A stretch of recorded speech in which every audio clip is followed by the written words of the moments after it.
इस कार्यक्रम के पुण्यार्जक हैं स्वर्गीय श्री केशरीमल जी की पुण्य स्मृति में श्रीमती कलावती, अशोक, आशा, सुनील, सुमन, इंजीनियर अमित, इंजीनियर सुमित, शिखा, युक्ति, मुक्ति, कुणाल, तृप्ति, ऋचा, अमिश, सुरभि, ईशान एवं समस्त जैन परिवार ठेकेदार, निवासी 49 कलाकुंज, सुभाष नगर, उज्जैन, मध्य प्रदेश। फर्म कला कंस्ट्रक्शन गवर्नमेंट कॉन्ट्रैक्टर, बिल्डर एवं डेवलपर्स।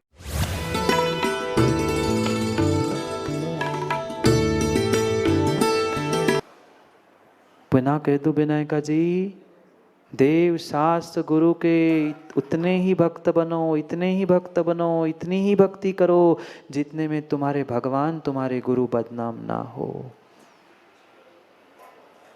परम सत्य है। मेरी भाषा कठोर लग रही हो तो क्षमा कर देना, पर बिना दबाए मिथ्यात्व की कील निकलने वाली नहीं है। बिना दबाए मिथ्यात्व की कील निकलने वाली नहीं है। कई बार डॉक्टर उस पेशेंट की थप्पड़ भी खा लेता है दबाने पर फिर भी वो डॉक्टर मुस्कुरा के उसको ऑपरेट करता है, उसकी कील निकालता है। क्यों? उसे करुणा है कि किसी व्यक्ति को उस कील से दर्द तकलीफ ना हो। ये कभी कभी इन बाहर के निमित्तों को प्राप्त करने के लिए नहीं तड़पता। संसार, विषय, भोग, वासना, कषाय, इन सबसे वह परिचितता यानी विमुख है। पढ़ते हैं गाथा, एक शब्द भी बाहर का नहीं है, एक शब्द भी बाहर का नहीं है। पंडित जी ग्रंथ सामने हैं, 9 और 10 नंबर की गाथा को एक साथ समझना है। पढ़ते हैं दोनों गाथाओं को एक साथ, फिर एक एक शब्दों से समझते हैं कि भगवान कुंद कुंद स्वामी क्या कहना चाहते हैं। पढ़ो, एक श्लोक मैं पढ़ूंगा, फिर आप पढ़ना, फिर दूसरा मैं पढ़ूंगा, आप फिर पढ़ना। देव गुरु समय भत्ता, संसार शरीर भोग परिचत्ता, रणते संयुक्ता, ते मणुया शिव सुहम पत्ता। पढ़ो।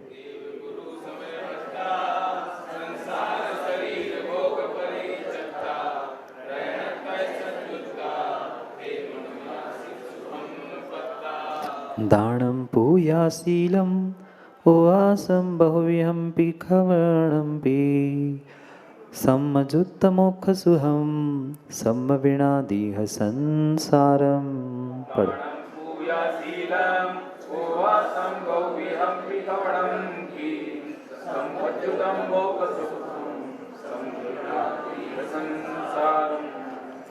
आया कुछ समझ में? कुंद कुंद भगवान 9 और 10 नंबर की गाथा में कह रहे हैं, देव गुरु समय भत्ता। देव शास्त्र, समय यानी जिनवाणी, शास्त्र आगम, जो देव शास्त्र और गुरु का भक्त है। संसार शरीर भोग परिचत्ता, देव शास्त्र गुरु का भक्त तो है ही, पर संसार शरीर भोग आदि से जो निवृत्त हो चुका है। ऋणते संयुक्ता, रत्नत्रय को प्राप्त करता है। ते मणुया, वही मनुष्य शिव सुहम पत्ता, शिव सुख को प्राप्त करता है। कोई शब्द अशोक जी बाहर का तो नहीं है, एक अक्षर भी बाहर का नहीं है, एक अक्षर भी बाहर का नहीं है, एक अक्षर भी माँ बाहर का नहीं है। न गाथा के बाहर का है, न व्यथा के बाहर का है। बोलो ना, न गाथा के बाहर का है, न व्यथा के बाहर का है। क्योंकि पहले दिन कहा था ये पैरेलल चलने वाली गाड़ी है, पटरी है। निष्काम भक्त, कोई आकांक्षा, कोई इच्छा, कोई भूख प्यास नहीं, कोई चाह नहीं, कोई भावना नहीं कि मुझे ये प्राप्त हो, मुझे वो प्राप्त हो। वह घटना याद आ रही, कह दूं क्या? समय हो गया। रामायण की घटना याद आ रही। अध्यक्ष जी 1 2 3 लाइन से बैठे। वह रामायण की एक छोटी सी घटना याद आ रही।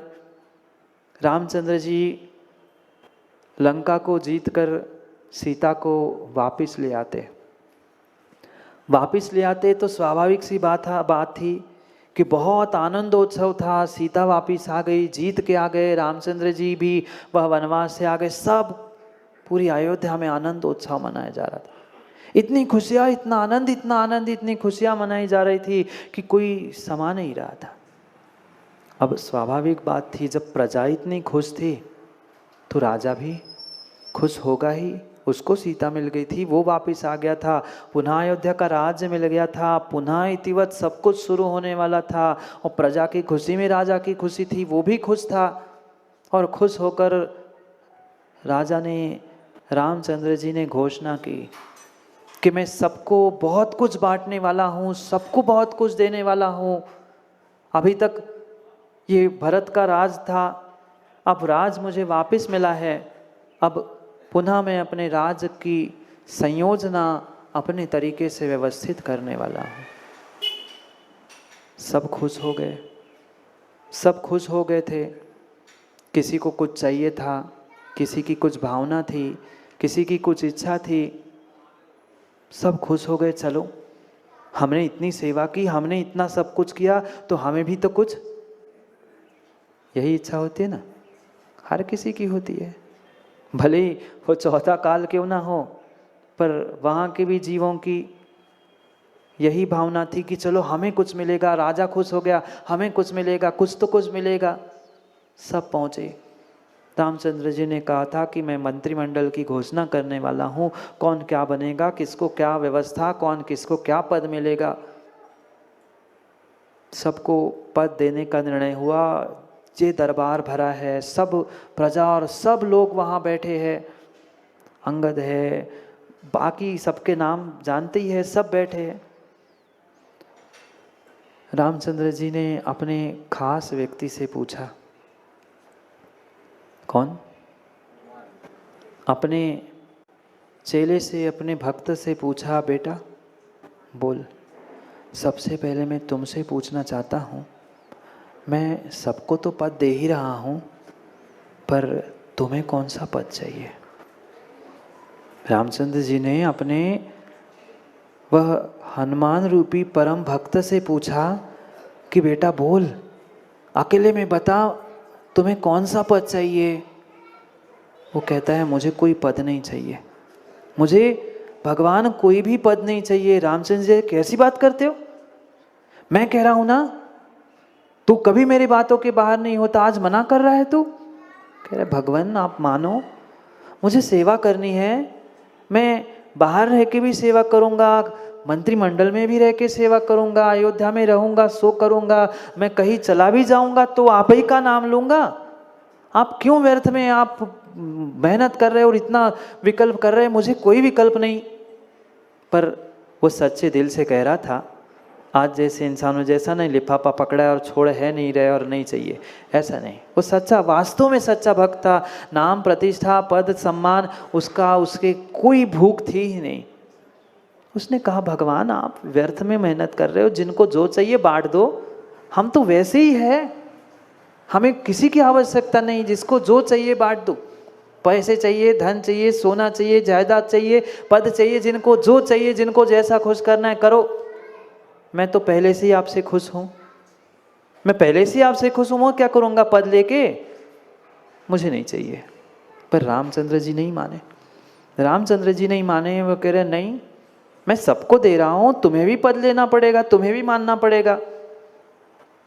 अब बहुत बड़ी समस्या हनुमान जी सामने उपस्थित हो गई कि भगवान की, गुरु की बात टाले कैसे?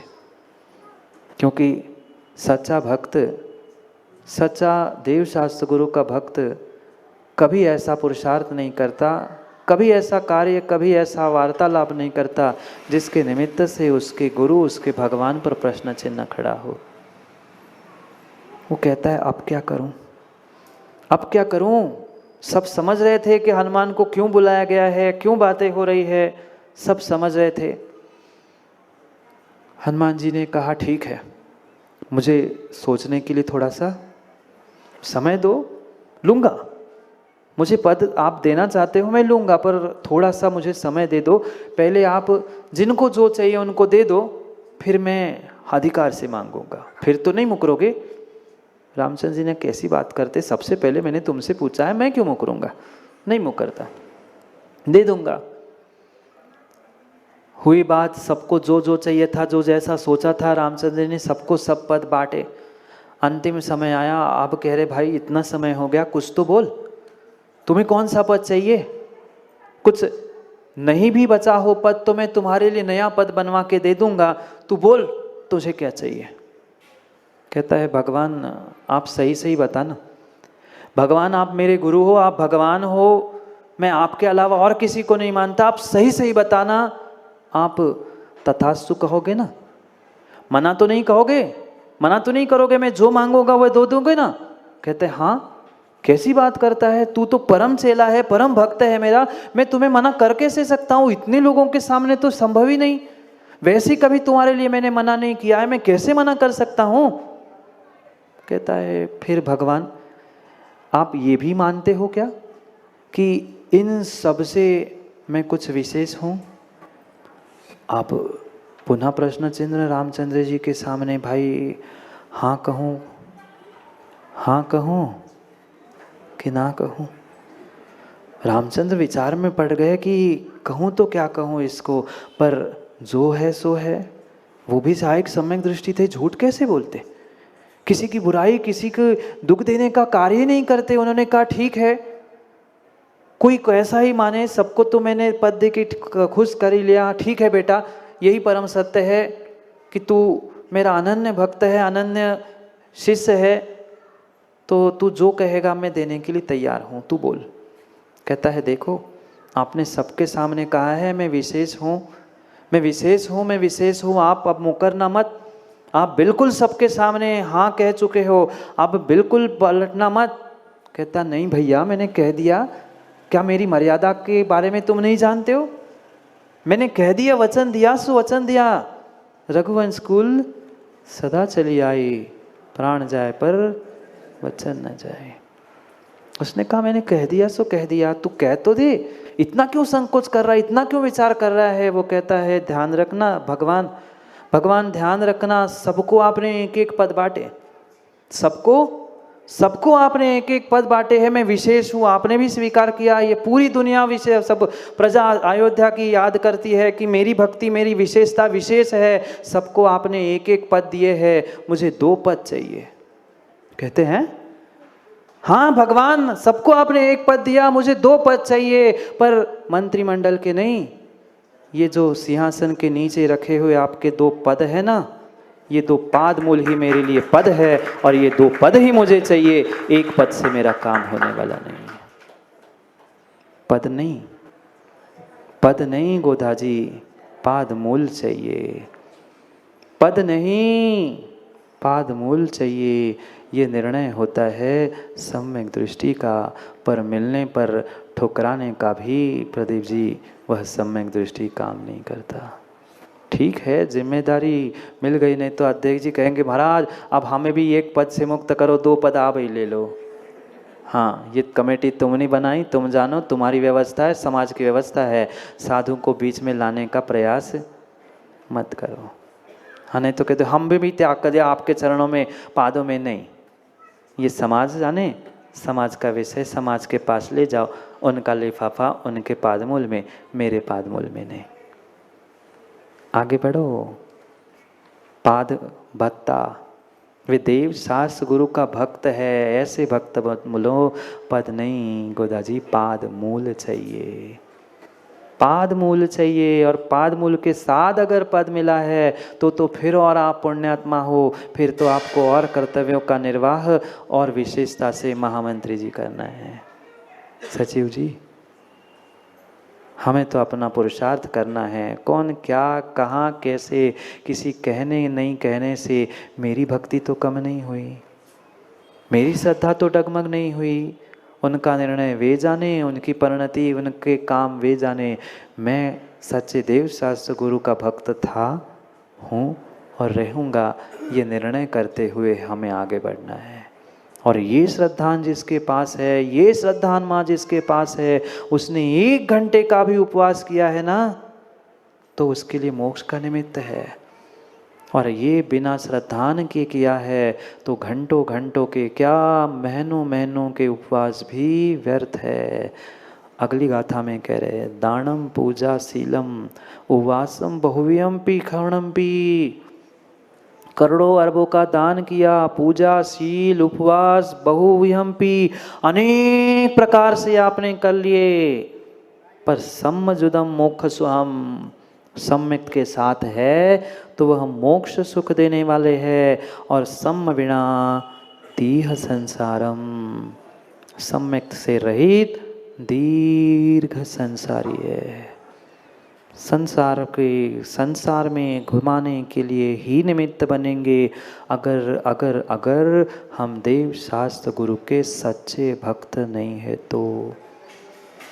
सच्चे भक्त नहीं है तो सच्चे देव शास्त्र गुरु को मत खोजो, सच्चे भक्त खोजने की कोशिश करो। सच्चे देव शास्त्र गुरु को तो आज हर इंसान खोज रहा है, गली मोहल्ले मंदिर और हर नुक्कड़ पे सच्चे देव शास्त्र गुरु की तलाश चल रही है। पर सच्चे देव शास्त्र गुरु की आज आवश्यकता नहीं है, वो तो थे, है और रहेंगे। आवश्यकता सच्चे भक्त खोजने की है।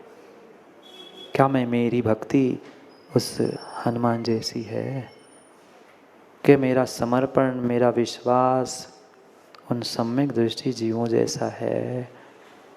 मैं पूछ रहा हूँ और प्रश्न चिन्ह दे रहा हूँ आपको 23 घंटे सोचने के लिए, क्योंकि मेरा तो 1 घंटा हो गया।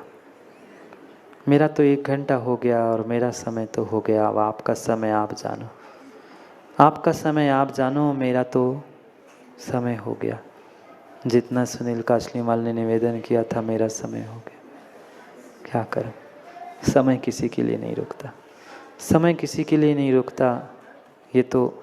ये तो समय को समझने का आपका मौका मिला है। ये भी समय है, ये जिनवाणी भी समय है। कुंद स्वामी लिख ले ना, समय भत्ता, ये जिनवाणी समय है, ये आत्मा भी समय है और वो भी समय है। तीनों में से एक भी समय समझ जाए ना, तीनों में से एक भी समय समझ जाए ना, तो कल्याण हो जाए। जाओ, समय हो गया है, करेंगे पुनः। कल नहीं आओगे? कल नहीं आओगे? कल और विशेष बात और गजब की बात कुंद भगवान कहने वाले हैं। अब शुरू होगी सही मायने में 2 पटरियों पर चलने वाली यात्रा। एक तरफ श्रावक धर्म चलेगा, एक तरफ साधु धर्म चलेगा।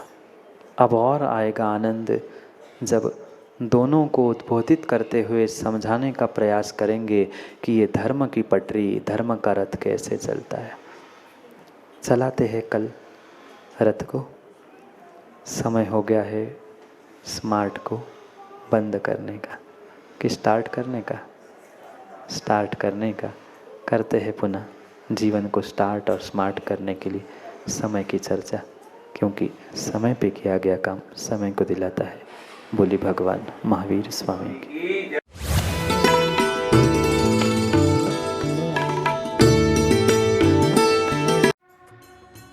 इस कार्यक्रम के पुण्यार्जक थे स्वर्गीय श्री केशरीमल जी की पुण्य स्मृति में श्रीमती कलावती, अशोक, आशा, सुनील, सुमन, इंजीनियर अमित, इंजीनियर सुमित, शिखा, युक्ति, मुक्ति, कुणाल, तृप्ति, ऋचा, अमिश, सुरभि, ईशान एवं समस्त जैन परिवार ठेकेदार, निवासी 49 कलाकुंज, सुभाष नगर, उज्जैन, मध्य प्रदेश। फर्म कला कंस्ट्रक्शन, गवर्नमेंट कॉन्ट्रैक्टर, बिल्डर एवं डेवलपर्स।